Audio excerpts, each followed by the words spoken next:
Daniel, we were talking about the president-elect's comments about January 6th. I know that there were a number of statements that are not accurate. Can you tell us what happened? There aren't. So listen to what he said about one prominent rioter and the presence of guns at the Capitol that day.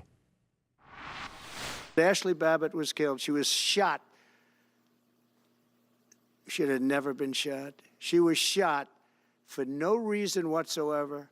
In fact, they say that she was trying to hold back the crowd, and the crowd was made up of a lot of different people, so we'll see. But I will tell you this, the person that was killed was Ashley Babbitt. This would be the only insurrection in history where people went in as insurrectionists with not one gun, okay? And let me tell you, the people that you're talking about have a lot of guns in their home.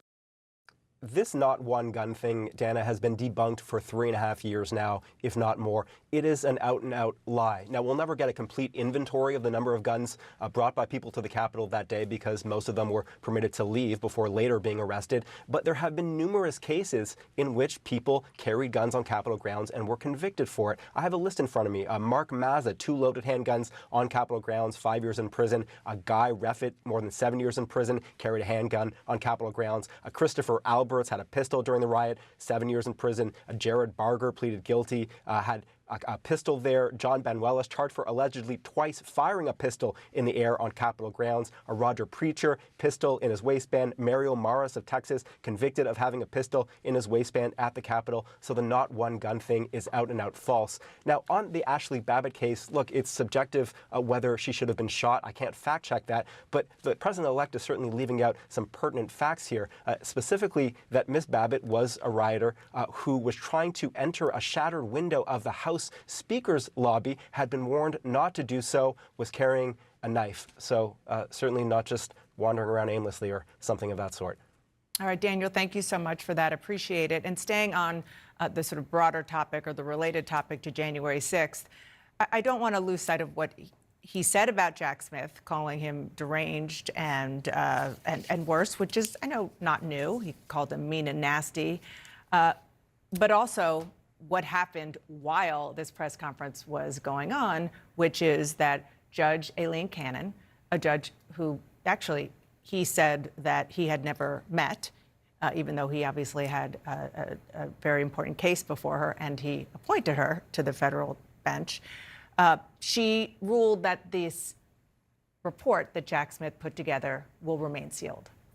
And she's not the final say, I should note. We'll wait to see, because obviously the Justice Department is going to respond to this, I would presume. Basically, this report, from our understanding, and we learned a lot from a filing that came out last night, Trump's attorneys and the attorneys of his allies / co-defendants in Florida reviewed this over the weekend. They got to go to the DOJ, go into a conference room, and actually look at this report. The understanding is, as they laid it out in this filing, is that it's 2 parts, on the election interference case and the classified documents case. They were arguing, in part, that the classified documents case shouldn't come out because of the Walt Nauta and Carlos de Oliveira. They still have charges pending against them. But Trump's attorney signed on saying none of this should be able to come out because Jack Smith's not supposed to be special counsel, which is Judge Cannon's findings as well, which is why the classified documents case is no more. Trump found out during that she says right now, temporarily, this report cannot be released. The Jack Smith can't even transmit it to the Justice Department, is what she's arguing. We'll see if that holds. Obviously, there will be appeals. We're told it could come out really any day now, potentially by the end of this week. But they are fighting very hard, and he is very angry that even part of this could come out. What I've heard from people over the last few weeks is that, a lot of this has to do with the Mueller report coming out and how Trump felt about that, because it went into details about his aides and whatnot. So we'll see if it ultimately comes out. But I mean, he came out, and I think so much of what we heard was there was this underlying level of anger about this and the sentencing in New York. But I agree with that. I believe it because he talked about the Injustice Department, quote unquote, many, many times.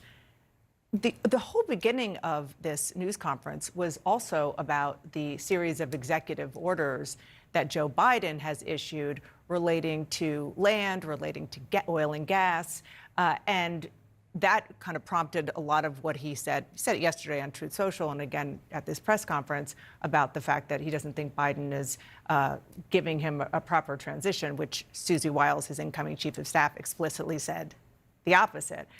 But I don't want to gloss over some of the interesting things that we heard. We heard things before about windmills and so forth, but don't forget about water in your dish. he went off about, and we've actually heard a little bit about that before, believe it or not, but he went off about his anger about gas stoves and gas heat in particular, and the fact that the Biden administration wants it to be more electric. And then he said, people know that if you have electric heat in your apartment, in your house, you get the itch. I mean, he has, guys, he's talked about these kinds of things, these environmentally tangential pieces of your everyday home life. He gets obsessed with them. Yes. But as I listen to Caitlin talk about the anger that was on display here, I do think it is important to note how much that is in contrast to what we've seen since the election in November from him. This was a more familiar Trump to anyone who paid attention to the 4 years where he felt completely under siege all the time when he was in the White House. That's not how he's felt. He's given voice to this when he said, everyone used to attack me and now everyone's being a friend of mine. That's part of his sort of lighter feeling about this moment and becoming the 47th president again, different than he felt becoming the 45th president. And this was a return to your point about the trailer. Yeah. I just wonder if America knew we were going to get sort of this kind of repeat performance. I'm sure it's just a fascinating glimpse of his mindset, the artificial line separating the United States and Canada. No, that's an internationally recognized border, as is the sovereignty of Greenland, as is the treaty where Jimmy Carter signed over the Panama Canal, as is when you pull out a map, I use maps every now and then, where it says the Gulf of Mexico. That's been there for a while. Donald Trump thinks if I want it to be, it shall be. It's just a fascinating glimpse at his mindset. And in 13 days, he becomes president of the United States again, and we'll watch how much. Again, she knows better than anybody at this table. A lot of what he says is for negotiating purposes and bluff purposes to get some percentage of what he really says is what he wants. But here it comes. They say you should live in interesting times. These are those times. I want to bring in Jeff Zeleny, who is live for us now in West Palm Beach, Florida, right near Trump's Mar-a-Lago resort. I think as a reporter listening to this, Jeff, it certainly stood out to me that Donald Trump would not rule out military force to take control of the Panama Canal in Greenland. But also when it comes to Canada, he had sort of what we thought was seemingly joking before, trying to belittle Justin Trudeau, saying Canada is the 51st state. But he seemed pretty serious in wanting to annex it and make it part of the U.S. He's definitely serious about that, Pamela. Certainly a long list of headlines mixed in with some familiar grievances and greatest hits as well. But you mentioned renaming the Gulf of Mexico. He proposed renaming it to the Gulf of America. On another specific issue on the pardoning of January 6th, the defendants, he did not rule out pardoning violent defenders. He had a long list of grievances against what the Biden administration is doing on executive orders. But it was Greenland, something that the president-elect has been talking about repeatedly, initially sounding like bluster. He made clear he's very serious about that for national security concerns. We need Greenland for national security purposes. I've been told that for a long time, long before I even ran. I mean, people have been talking about it for a long time. You have approximately 45,000 people there. People really don't even know if Denmark has any legal right to it. But if they do, they should give it up because we need it for national security. That's for the free world. I'm talking about protecting the free world. So perhaps it's no surprise that Donald Trump, of course, the real estate magnate, would want to expand U.S. territory. Much more complicated than that, of course. It's a Danish territory, and it's not for the U.S.'s to have. That does not necessarily mean that he could not build an argument for that, as well as send a message to other world leaders that Donald Trump is on the verge of being back. Of course, his first term in office, Pamela, as you well remember, we covered his first presidency. He made a hallmark out of trying to keep other foreign leaders off balance, if you will. And on that vein, he talked about a NATO, talking about once again, demanding and urging fellow NATO members to contribute more of their GDP. He also said if the hostages are not out in Gaza by the time he takes office, he said all hell will break out.